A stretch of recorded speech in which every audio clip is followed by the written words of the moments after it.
Você já alugou um imóvel sem contrato e depois enfrentou problemas? Ou contratou um profissional para realizar um serviço e se arrependeu, porém depois não tinha nada registrado por escrito? Essas situações levantam uma dúvida recorrente. Será que sempre precisamos de um contrato escrito ou apenas em alguns casos? Hoje eu vou explicar de forma clara e acessível quando que realmente é necessário formalizar um contrato e por que ele é tão importante. Meu nome é Paloma Gonzalez, eu sou advogada, trabalho com direito civil e fica nesse vídeo que eu vou te explicar todas as questões referentes ao contrato. Bom, o que é um contrato? Um contrato é, essencialmente, um acordo de vontades entre duas ou mais pessoas com o objetivo de criar direitos e obrigações. Ele não se resume ao papel assinado, é na verdade a manifestação de vontade das partes.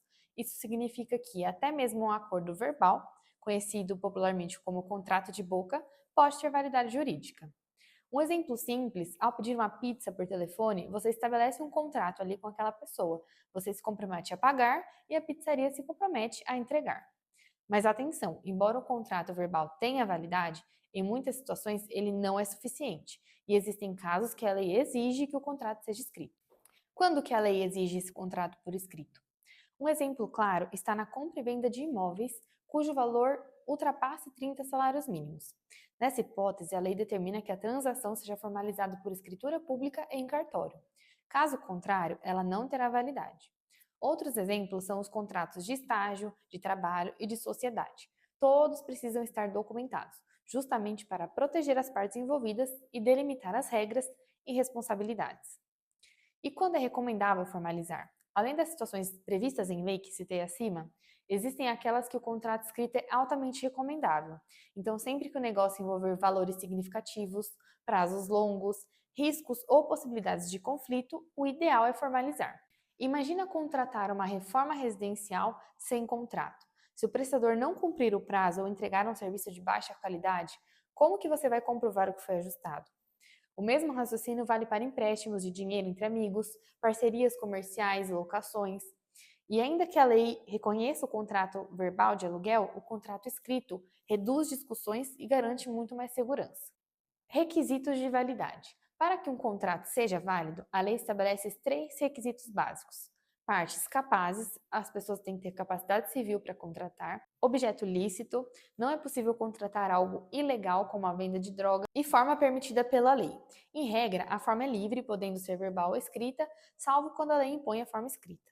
Porém, sempre frisamos a necessidade de um contrato por escrito e a facilidade que ele traz. A importância do contrato escrito. Por que afinal formalizar por escrito? Porque ele dá uma segurança jurídica. Ele funciona como prova em um eventual processo judicial, reduz discussões sobre o que foi ou não combinado e facilita a cobrança se houver descumprimento. Mais ainda, quando o contrato por escrito possui duas testemunhas, ele pode se tornar um título executivo extrajudicial, previsto no artigo 784 do CPC. Isso significa que, em caso de inadimplência, já é possível ajuizar diretamente uma execução, sem a necessidade de um processo de conhecimento prévio. Isso facilita muito e agiliza muito o processo. E alguns mitos sobre contratos. Bom, é importante esclarecer alguns equívocos comuns, como contrato só vale com firma reconhecida em cartório. Isso não é verdade. O reconhecimento de firma apenas confirma a assinatura, mas o contrato já pode ser válido sem isso. Sem testemunhas, o contrato não tem valor. Também é falso. O contrato é válido mesmo sem testemunhas, embora a presença delas fortaleça em uma cobrança judicial, como nós falamos, para um título executivo. Contrato verbal não tem validade. Também é mentira. Ele é válido sim, mas a dificuldade está em comprovar os termos do acordo. Resumindo, você deve formalizar um contrato por escrito quando a lei exige, como na compra e venda de imóveis e nas sociedades, e sempre que o negócio envolver valor relevante, prazo mais extenso ou risco de conflito. O contrato escrito não é só uma burocracia, é a principal ferramenta para evitar litígios e proteger os interesses das partes. Se você gostou do vídeo, dá um joinha aqui e compartilha com os seus amigos e se inscreva para mais vídeos como esse.